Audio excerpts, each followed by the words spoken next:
Hello students, class 12th physics. आज हम discuss करेंगे स्फेरिकल मिरर्स के बारे में। ये सब इंट्रोडक्शन पार्ट है क्योंकि ये सब ऑलरेडी आपको पता है, ठीक है। फॉर योर रिवीजन मैं आपको ये समझा रही हूँ एक बार। स्फेरिकल मिरर्स जो हैं वो कौन से मिरर्स होते हैं? जो स्फीयर से फॉर्म होते हैं, ठीक है। तो स्फीयर का जो छोटा सा हम पार्ट कंसीडर कर लेते हैं उसको हम क्या बोलते हैं? स्फेरिकल मिरर्स, ठीक है। तो इस तरह से ये प्लेन मिरर बनाते हैं। इस तरह से ये कर्व्ड फॉर्म के अंदर क्या होगा? कनकेव मिरर होगा, ठीक है। और ये इसका रिफ्लेक्टिंग सरफेस है। Inner surface is reflected and outer is polished surface, ठीक है। तो कन्वेक्स मिरर जो है वो इस फॉर्म में होगा। तो इसका आउटवर्ड जो सरफेस है वो रिफ्लेक्टिंग सरफेस है and inward is a polished surface, ठीक है। तो कनकेव मिरर और कन्वेक्स मिरर को हम इस तरह से बनाते हैं, ठीक है। तो अगर सपोज को एक स्फीयर से फॉर्म हुआ है तो इस तरह से ये स्फीयर ले लिया हमने, तो उसका जो सेंटर होगा सी, उस स्फीयर का जो सेंटर होगा उसको हम बोलते हैं सेंटर ऑफ कर्वेचर, ठीक है। तो उसका इस पॉइंट से जो यहाँ तक का रेडियस होगा आर, तो इसको बोला जाता है radius of curvature. And P is the principal axis where this represents the pole and जो ज्वाइन करता है सी और पी को, ठीक है। तो इस एक्सिस को हम क्या बोलते हैं? प्रिंसिपल एक्सिस बोलते हैं, जो सेंटर को और पोल को क्या करते हैं? ज्वाइन करते हैं। और पोल कहाँ पे होता है? मिरर के मिड में होता है। जो मिड पॉइंट होगा मिरर का उसको हम क्या बोलते हैं? पोल बोलते हैं। और कर्वेचर से जो पोल का डिस्टेंस होगा उसको हम क्या बोलते हैं? प्रिंसिपल एक्सिस बोलते हैं, ठीक है। अपर्चर की बात करें तो देखो, अगर आप 3D के अंदर इसको सपोज करेंगे, 3D के अंदर अगर हम इस तरह से इसका पोर्शन निकाल लें, ठीक है, इस मिरर का, तो देखो ये आगे वाला जो पोर्शन है ये पूरा इसका क्या होगा? अपर्चर होगा। मतलब जो डायामीटर है मिरर का उसको हम क्या बोलते हैं? अपर्चर बोलते हैं। सिर्फ ये आगे वाला जो पार्ट आपको नजर आ रहा है, this is called the aperture of the mirror. Next is focus. तो फोकस पॉइंट जो है वो कैसे होगा? देखो, अगर हमने कनकेव मिरर कंसीडर किया तो रेज जो है वो कम, हमें पता है जो रेज इसके पैरेलल आ रही हैं प्रिंसिपल एक्सिस के, ठीक है। तो वो क्या करेंगी? रिफ्लेक्ट करेंगी। तो आफ्टर रिफ्लेक्शन वो जिस पॉइंट पे मीट करती हैं उसको हम क्या बोलते हैं? फोकस बोलते हैं, ठीक है। So the rays of the light coming parallel to the principal axis of the concave mirror after reflection meet at a common point on the principal axis and this point is called focus, ठीक है। तो देखो यहाँ से ये principal axis के बिल्कुल हमने पैरेलल रेज ले ली, तो ये यहाँ सरफेस के ऊपर गई और यहाँ से रिफ्लेक्ट कर गई, ठीक है। और यहाँ से देखो, मैंने आपको पहले भी बताया था पहले वाले लेक्चर में कि स्फीयर अगर आप बनाते हैं, ठीक है, कोई भी अगर सरफेस है तो नॉर्मल हमेशा कहाँ से पास करेगा? सेंटर से पास करेगा, ठीक है। जो भी आप नॉर्मल ड्रॉ करेंगे वो हमेशा सेंटर से क्या करेगा? पास करेगा। तो ठीक है, जैसे ही यहाँ पे गया इंसिडेंट रे गई तो यहाँ पे नॉर्मल बनेगी और भी एक यहाँ से रिफ्लेक्टेड रे बनेगी। तो नॉर्मल रे कहाँ से पास की? सेंटर ऑफ कर्वेचर से पास की, ठीक है। सिमिलरली, ठीक है, यहाँ से भी जो रे आई उसका नॉर्मल हमने कहाँ पे बनाया? सेंटर ऑफ कर्वेचर पे।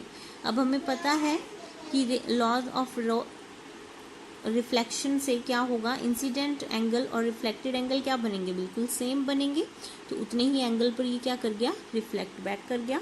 तो जिस पॉइंट पे ये दोनों रेज मीट करती हैं उस पॉइंट को हम क्या बोलते हैं? फोकस बोलते हैं, फोकस ऑफ द मिरर, ठीक है। So rays should be paraxial rays. Paraxial होनी चाहिए, मतलब इस प्रिंसिपल एक्सिस के बहुत ही ज़्यादा क्या होनी चाहिए? क्लोज होनी चाहिए, very very close to the principal axis, ठीक है। और मार्जिनल रेज कौन सी होती हैं? जो प्रिंसिपल एक्सिस से दूर बनती हैं, बहुत दूर होती हैं, far away from principal axis, तो उनको हम बोलते हैं मार्जिनल रेज। और पैराएक्सियल रेज जो होती हैं वो बहुत ही ज़्यादा क्या होती हैं? क्लोज होती हैं, close to the principal axis. बाकी मैंने आपको ये PDF सेंड की थी, होपफुली आपने ये पढ़ी होगी। नहीं पढ़ी तो इसको एक बार दोबारा से रीड कर लेना, इसके अंदर अच्छे से इनकी डेफिनेशंस भी लिखी हुई हैं। सेंटर ऑफ कर्वेचर क्या होता है, radius of curvature, pole, principal axis, aperture, principal focus, focal length, ठीक है। जो डिस्टेंस होगा पोल और प्रिंसिपल फोकस का उसको हम क्या बोलेंगे? फोकल लेंथ बोलेंगे। और इसको हम स्मॉल f से क्या करते हैं? रिप्रेजेंट करते हैं, ठीक है। You can also see in this figure number 1.06। Next topic देखो, formation of image by concave mirror. Concave mirror से हम इमेज कैसे फॉर्म करते हैं। First, when the object lies at infinity, जब ऑब्जेक्ट जो है वो इन्फिनिटी पे लाई कर रहा है, मतलब दूर है, इन्फिनिटी पे लाई कर रहा है, तो इस सरफेस से क्या कर गया, रिफ्लेक्ट बैक हो गया। ठीक है, तो जहाँ पे वो मीट करेंगे, वो किस पॉइंट पे मीट करेंगे, फोकस पे मीट करेंगे। इसका मतलब इमेज जो है वो कहाँ पे बनेगी, फोकस पे बनेगी। ठीक है, consider that the object lies at infinity in front of the mirror. तो देखो u जो है वो क्या हो गया, इन्फिनिटी हो गया है। ठीक है, ये क्या है, mirror formula 1/u + 1/v = 1/f। ये आपने क्लास 10th में भी पढ़ा हुआ है। ठीक है, तो देखो u जो है वो इन्फिनिटी पुट करेंगे तो ये वैल्यू क्या हो जाएगी, 0 हो जाएगी। So this part will become 0 and 1/v = 1/f। तो इसका मतलब v जो है वो क्या आ गया, f। तो इसका मतलब इमेज की पोजीशन क्या होगी, फोकस पे होगी। हमने इसको डेराइव भी कर लिया यहाँ पे। ठीक है, सो मैग्निफिकेशन अगर आप फाइंड आउट करें तो मैग्निफिकेशन -v/u होगी, तो -f/∞, that is comes to be 0। So as the focal length of the concave mirror is negative, focal length concave mirror की नेगेटिव होती है, ये आपको पता है, तो v भी क्या है, नेगेटिव। ठीक है, क्योंकि साइन कन्वेंशंस हैं। दूसरी साइड से अगर आप कंसीडर करते हैं तो लेफ्ट हैंड साइड से, तो v क्या होगा, इन फ्रंट अगर होगी तो क्या होगा, पॉजिटिव होता है। ठीक है, u क्या होगा इसके अंदर, पॉजिटिव। ठीक है, और v की वैल्यू यहाँ पे क्या होगी, नेगेटिव। देयरफॉर दी जो इमेज है वो कैसी बनेगी, इन्वर्टेड बनेगी। ठीक है, और पॉइंट साइज होगा बहुत ही ज़्यादा स्मॉल होगी, क्योंकि इसकी मैग्निफिकेशन जो है वो 0 है, एंड फॉर्म करेगी at the focus of the mirror. कहाँ पे फॉर्म कर रही है, फोकस पे फॉर्म कर रही है। ठीक है, तो ये इसकी सारी डिस्क्रिप्शन थी जो मैंने आपको समझा दी है, जब ऑब्जेक्ट जो है वो इन्फिनिटी पे लाई करता है। नेक्स्ट देखो, when object lies beyond C, C के बियॉन्ड अगर ऑब्जेक्ट पड़ा हुआ है, देखो सी के बाद अगर ऑब्जेक्ट पड़ा है तो कैसे बनेगा, यहाँ से रे आई, इस पे टकराई और फोकस से पास करेगी, सेंटर ऑफ कर्वेचर से पास करेगी, तो उसी पे क्या हो जाएगी, रिफ्लेक्ट बैक हो जाएगी। ठीक है, तो ये दोनों पॉइंट जो है वो किस पॉइंट पे मीट करेंगे, एक रे फोकल लेंथ से फोकस पे पास करेगी तो कहाँ पे जाएगी, इन्फिनिटी पे। तो ये दोनों पॉइंट जो है वो यहाँ पे मीट कर रहे हैं, तो इमेज आपको कैसी मिल रही है, इन्वर्टेड मिल रही है। ठीक है, तो इस केस के अंदर जो इमेज है वो फोकस और कर्वेचर के बीच में बन रही है, सेंटर ऑफ कर्वेचर के बीच में लाई कर रही है। कैसी इमेज बन रही है, रियल बन रही है, इन्वर्टेड बन रही है और डिमिनिश्ड बन रही है, स्मॉल साइज की बन रही है उससे। ठीक है, और लाई कर रही है between the focus and the centre of the curvature C. ठीक है, थर्ड केस देखो, when the object lies at C, अगर वो सी पे लाई करेगा ऑब्जेक्ट तो क्या होगा, तो सी पे ही क्या मिलेगी, हमें इमेज मिलेगी और सेम साइज की मिलेगी, बट रियल एंड इन्वर्टेड मिलेगी। ठीक है, और कहाँ पे फॉर्म होगी, between the focus and the centre of the curvature. तो ये आपको नजर भी आ रहा होगा इस केस के अंदर, देखो 1.13 के अंदर सेम साइज की बनी है बट इन्वर्टेड बनी है। ठीक है, रियल बनी है और सी पे बनी है। ठीक है, सेम पॉइंट पे आपको इमेज मिल रही है। नेक्स्ट, अगर ऑब्जेक्ट जो है वो लाई कर रहा है एफ एंड सी के बीच में, फोकस और सी के बीच में कहीं पे भी लाई करेगा तो क्या होगा। ठीक है, इमेज जो है वो बियॉन्ड सी मिल रही है, इन्वर्टेड मिल रही है, बट इसका साइज जो है वो क्या है, इससे बड़ा है।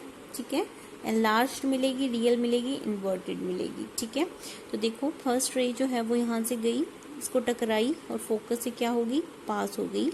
ठीक है, हमें पता है अगर पैरेलल रे आएगी तो वो फोकस से पास होती है, अगर फोकस से पास होगी तो वो पैरेलली मूव करेगी, तो दोनों जिस पॉइंट पे मीट करेंगे वहाँ पे उसकी क्या मिल गई, हमें इमेज मिल गई। ठीक है, नेक्स्ट केस देखो, when object lies at focus, focus पे लाई करेगा तो इमेज कहाँ पे मिलेगी, इन्फिनिटी पे मिलेगी। तो देखो ऑब्जेक्ट यहाँ पे है, सबसे पहले यहाँ पे हमने रे डाली तो फोकस से पास हुई, और सेंटर ऑफ कर्वेचर से अगर पास करोगे तो सेम उसी पे क्या हो जाएगी, रिफ्लेक्ट बैक हो जाएगी, तो वो मीट करेंगी एट इन्फिनिटी। तो कैसी बनेगी, रियल बनेगी, इन्वर्टेड बनेगी, हाईली मैग्नीफाइड मिलेगी, बहुत ही ज़्यादा उसका साइज बड़ा होगा। ठीक है, और इन्फिनिटी पे मिलेगी। नेक्स्ट देखो, when object lies between P and F, pole और फोकस के बीच में अगर लाई करेगा तो क्या होगा, जब ऑब्जेक्ट जो है वो पोल और फोकस के बीच में लाई कर रहा है तो वर्चुअल इमेज मिल रही है हमें। ठीक है, तो ऑब्जेक्ट देखो आपने फर्स्ट रे यहाँ से पास की, पैरेलल इसके, तो वो फोकस से पास हो गई। सेकंड सेंटर ऑफ कर्वेचर पे, तो दोनों जो है वो पीछे कहीं मिल रही हैं। तो यहाँ पे हमें इमेज कैसी मिल रही है, इरेक्ट मिल रही है, वर्चुअल मिल रही है और एनलार्ज मिल रही है। साइज कैसा है उसका, मैग्नीफाइड है then the object. So next is the formation of image by the convex mirror. Convex mirror की हेल्प से अब अगर आपको फॉर्मेशन करनी है इमेज की तो कैसी होगी।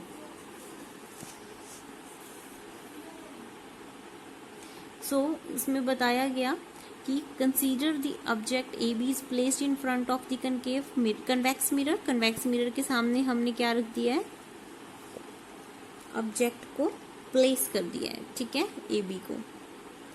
तो इन फ्रंट हमने इसको क्या कर दिया है, यहाँ पे प्लेस किया। तो यहाँ से देखो इमेज जो है वो क्या मिलेगी आपको, वर्चुअल मिलेगी। फर्स्ट रे जो है वो यहाँ पे इसके ऊपर देखो आई पैरेलल, तो वो फोकस पे जाके पीछे क्या करेगी, मीट करेगी। और सेकंड रे जो है वो सेंटर ऑफ कर्वेचर पे जाकर अगर हम उसको बढ़ाएंगे तो पीछे की तरफ, तो दोनों किस पॉइंट पे मीट कर रही हैं, बिटवीन फोकस एंड पोल के बीच में मीट कर रही है। तो यहाँ पे उसकी क्या मिल रही है, हमें इमेज मिल रही है, ठीक है।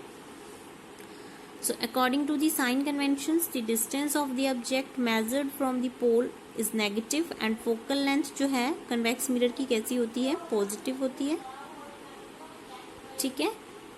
और जो डिस्टेंस है ऑब्जेक्ट का जो हम मेजर करते हैं पोल से वो क्या होगा, नेगेटिव होगा। तो ये हमारे पास डिस्टेंस क्या आ गया, नेगेटिव आ गया। इस वजह से जो वैल्यू है v की वो क्या मिलेगी, हमें पॉजिटिव मिलेंगी एंड वेरी वेरी लेस होगी, ठीक है। देन u एंड f, तो मैग्निफिकेशन इसकी +1 है, इरेक्ट एंड डिमिनिश्ड होगी, स्मॉल साइज की होगी, बहुत ही ज़्यादा स्मॉल साइज। और उसकी जो डायरेक्शन है मतलब वो कैसी होगी, सीधी बनेगी, इरेक्ट मिलेगी आपको। तो इसकी जो अगर हम प्रॉपर्टीज की बात करें तो कैसी होगी, virtual, erect and diminished size and behind the mirror बनेगी हमेशा इसकी जो इमेज मिलेगी आपको, ठीक है। सो next is the application of spherical mirror. ये आप खुद रीड करेंगे, ये आप क्लास 10th में भी पढ़ के आ चुके हैं कि इसकी क्या क्या एप्लीकेशंस हैं, कैसे कैसे ये यूजफुल होते हैं, ठीक है। इनको डेंटल सर्जन्स जो हैं वो यूज़ करते हैं, ठीक है, अगर कैविटीज़ वगैरह उनको निकालनी है या इंस्पेक्शन करना है कुछ भी। तो इस तरह से इसके छोटे छोटे इसके अंदर एप्लीकेशंस आपको गिवन है। ड्राइवर मिरर के अंदर इसका यूज़ किया जाता है, कन्वेक्स मिरर का, ठीक है। कनकेव का कहाँ पे यूज़ किया जाता है ये आप खुद एक बार क्या करेंगे, इनको रीड आउट कर लेंगे। मैंने आपको इनकी PDF आपको ऑलरेडी सेंड कर दी है, ठीक है। Thank you.